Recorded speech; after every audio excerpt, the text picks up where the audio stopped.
Sometimes you have to call things like you see it. And I'm a big sports fan. I watch basketball, you know, a lot. And one of the rising superstars is somebody named Ja Morant. And again, I'm not a Memphis Grizzlies fan, but this is somebody who, again, he has an opportunity to be a future Hall of Famer. He's still a young man. I mean, he's changed that team around. He's had such a huge impact on that team. I mean, I don't know where that team would be without him. I mean, he's talented. No one can deny that. I mean, there's other folks in the league that say this man is extremely talented. One of the things that it's not just him, but I'll focus on him. But one of the things that I've noticed is some of these athletes. I'm talking about him, but I'm talking about just sometimes some of these other athletes in general. But some of these athletes don't realize the opportunity that they have. I mean, some of these men are out here signing multi-million-dollar contracts, sometimes $100 million contracts, $200 million contracts, and I'm talking about money where if you put it in a few dividend stocks, you're good. Some of these athletes that come from certain neighborhoods don't realize how good they have it. I mean, this is the money they're getting paid is money that most people will never see in their entire life. And with Ja Morant, I mean, I think he was on a video streaming website or something like that, or there's a video of him and he's showing a gun and he's trying to act like he's in a rap video, and I think it's stupid. I mean, some of these NBA players, I know they listen to the music, they like hip hop culture, but you can't mix all of this hip hop street stuff with sports. You have to remember that you're a brand. You're somebody that that young people look at, that grown adults look at. People say, "Well, can you come over here? Can you sign my 12-year-olds sneakers and all this other stuff?" And you're out here acting like you're a part of Death Row Records. And I think it's just, again, you got to call things how you see it. It's He's just being a fool. There's especially being a man who comes from where he comes from, to sit up and waste all this because you're trying to portray an image of being some street dude and being all tough. I mean, there was another incident where he got into a fight, I think, with a person at a store and all this other mess. It's just like, again, he should be saying in his mind, like, I am who I am. Why am I going to let the opinion or let a situation from somebody who probably doesn't even have $500 in their pocket affect, how I'm going to act? I think it's crazy, and he's going to waste all his talent. And then you always hear these stories, one on 30 for 30, how you have this superstar basketball player who end up doing drugs or losing it all behind something stupid. I mean, look at what's his name? What is it, Lenny Bias or Len Bias, who played for the University of Maryland. I mean, look at his story. I mean, this guy was up there competing in basketball, and some people were comparing him to Michael Jordan. And look at how he sat up and just you know messed it all up doing drugs. I think he died of a drug overdose in what it was at the 80s, but look how he messed everything up. And John Morant can keep on messing around, and the same thing can happen. I don't care who you think you are, how good you think you are, because a lot of these players have egos. They think, oh well, I'm making a bunch of money, it'll never run out, or I'll never be like the guy everyone else is talking about who's lost it all. But it's happened to the best of them. I mean, there's pictures of him being in a strip club. I mean, what example is that to send to your? I think he has a daughter. What example is that to send to your daughter? Where you're in a strip club and there's all this money being around. Stupid stuff that you would see on like a rap video. And it comes from a lot of these players trying to imitate hip hop culture. One aspect of hip hop culture where they see these guys are flashing money, they have the women all over them, and they're trying to imitate the same thing. And it's just like he's got to decide. I think it was one host was saying, he's got to decide what he wants to be. And again, I don't think he's the next Biggie Smalls. He should just stick to basketball, something that he's good at. I mean, again, he has opportunity to be a future Hall of Famer. He's still a young man, but it's like, how many mistakes are you going to keep on making before the league says, you know what, we're tired of this? And I think he was the person that they replaced. What's his name? They gave him a shoe deal after Nike gave him a shoe deal once they dropped Kyrie Irving. And again, with the Kyrie Irving situation, It wasn't like this. People can say all they want about Kyrie Irving again, whether what he did was a mistake or not, but you don't see Kyrie Irving conducting himself like this. This man doesn't know if he wants to be a gangster rapper. He's trying to be street, and it's just like, don't be who you aren't. He has his father who's very supportive, who attends a lot of the games, but it's like he's trying to be relive his childhood and be a superstar. And then he has a sister that's good in basketball. Again, his father's done an amazing job with, um, you know, raising two basketball players, but he's got to teach them about life because, again, things can change in the blink of an eye. I mean, your job, Morant, but don't think you can't be replaced. I mean, there's folks around the world who want to play basketball, who want to play professional sports, who actually care and want to get out of a situation they're in right now. I mean, I guarantee you, there's some kid probably in France or Africa who's just waiting to get his opportunity. And so you can't take things for granted. And so many of these guys do. They people pump their heads up and they say, oh, well, you're the next Michael Jordan. They start believing themselves. What they say on the streets, you're feeling yourself. And then the same people pumping you up will be the same people when you fall off. They'll be on 30 for 30 on ESPN saying, well, he shouldn't have done this and he shouldn't have done that. So, Ja's a young man, but it's like you can't keep on using, well, I'm young. You can't keep on using that card all the time. Well, I'm a young man. I'm a young man. I'm a young man. Like, you have to realize you're a brand. You have to realize people look up to you. You have to realize that, the NBA isn't going to want somebody who's flashing guns. When, the NBA comes out on gun violent incidents and racial incidents and stuff, it's just like you have, the police and stuff investigating you. And it's these same players will be the ones, well, we want to protest racial violence and police brutality, but then you have the police investigating you because you're packing a gun and you don't know if the gun is illegal or not. And regardless if it is or isn't, it's just like, why put yourself in foolish situations?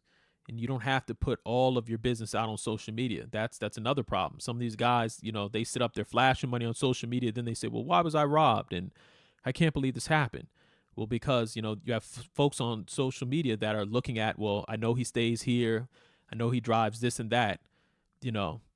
Let's do something. I mean, that's the mindset of some of these, people in some of these, poor neighborhoods. They look at you as a big come up. And so it's just, again, you keep seeing the athletes make stupid decisions after stupid decisions after. It's amazing to me. I mean, you would think with, this type of money that he's generating, that somebody around him would say, well, you know what? Why are you doing this? Or pull him to the side and say, you're making stupid decisions. But again, you have a lot of these guys are in these big crews of folks from the block where they're not going to say that because they don't know. It's like almost like the blind leading the blind. So I just think it's again, he's got to stop putting himself into these situations. I don't think he'll necessarily go to jail because I think there was a story that came out that said, he was cleared of, some of the charges they were going to put on him. But, what happens, when you get to that point in life where, you do something serious and you can't get off scot-free. So I think he'll end up, being able to go back to the NBA and being able to play again and be a productive citizen. But it's just like, all it takes is one incident where people say, you know what, I don't care if your job, Morant, you have good lawyers, we're going to actually put you in jail. And that can happen to you. So I think he'll be back to playing with the Memphis Grizzlies, which is good, but he's got to, change his ways. And it's not just him. You have all these other athletes and stuff. They're more worried about being hip hop stars and being guys, street guys and trying to imitate, somebody they saw from the streets versus saying, I'm trying to make it up out of the streets. A lot of times you see, and it's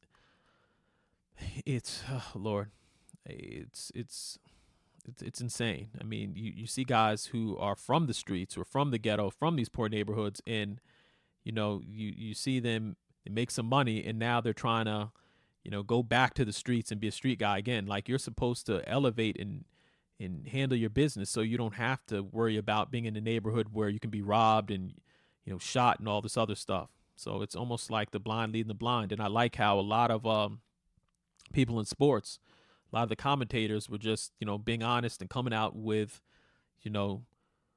almost like it was almost like as you heard some of the sports commentators, it was almost like they were, even though they were on TV, but it was almost like they were giving direct message to him, like you're screwing up. And I'm glad because somebody will see that and say, well, you know what, I don't want to head down the same path as a John Morant.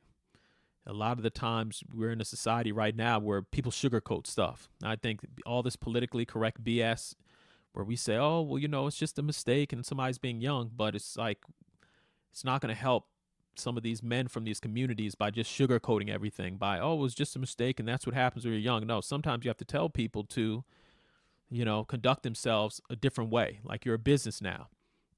And, I think there's a host, I forget his name, Jason Whitlock or something like that. I might be pronouncing his name wrong. He catches a lot of flack on TV because he's more of like a conservative, person in sports. I think he's been on some of the mainstream channels, but they got tired of him, so he does his thing online. But, people don't like him, but he was brutally honest about, John Morant and his situation. Like John Morant's got to sit up and choose which side he wants to be on. So, it is what it is. There's no way of getting around, these situations. And it's a learning lesson for other athletes. One thing people can take from this is they can see him and say, you know what, I don't want to be like him because this is what happened. I mean, he's going to keep on messing around. And look what happened to Michael Vick. Catches up to you. You think, oh, well, I can escape things because I have a lot of lawyers and I'm rich and people like me. But it's just like you saw what happened to Michael Vick. Took a few incidents and where he's been getting away with certain things and certain behavior for a while. And then it just, it came and karma hit him in the butt. And so Ja can keep on playing around. The same thing can happen. And, with he's I don't just look at it from, the sports perspective, but it's a reflection of our society. A lot of these young men from some of these areas, and I'll even go as far as to say some of these black men, they have no guidance. They have a bunch of money and they have a bunch of yes people around them. And it's only a recipe for disaster. I think, they need folks in the media. They need people around them, father figures, to tell them, what that life will lead to. Because at the end of the day, it's all bad. I don't care who you are, how much you make, what you do. Karma's real. Like people can say all they want, but it's like you can only keep on doing stuff for so long, stuff that is, not good for you before it backfires. And, it might take that. I mean, this is his, situation where it's happened. If he keeps on, it might be a situation where they say, we're going to give you 10 years. And now we actually have evidence. And, I just think that you have so many of these young men with no guidance. And it just goes to show you can have all the money you want. You can even you have all the education you want. If you don't know what to do with it, it means nothing. And I guess this is one of the reasons why everybody was sort of, getting angry about, I think it was the thing where they made a rule where they're not just going to draft you. I think it was the NBA where they're not just going to take you from high school. Like you at least have to go to college and play a year. I think this is the reason why. Everyone got down and was so mad about that. Like an NBA player, if he's good, he should be able to play as soon as he's ready.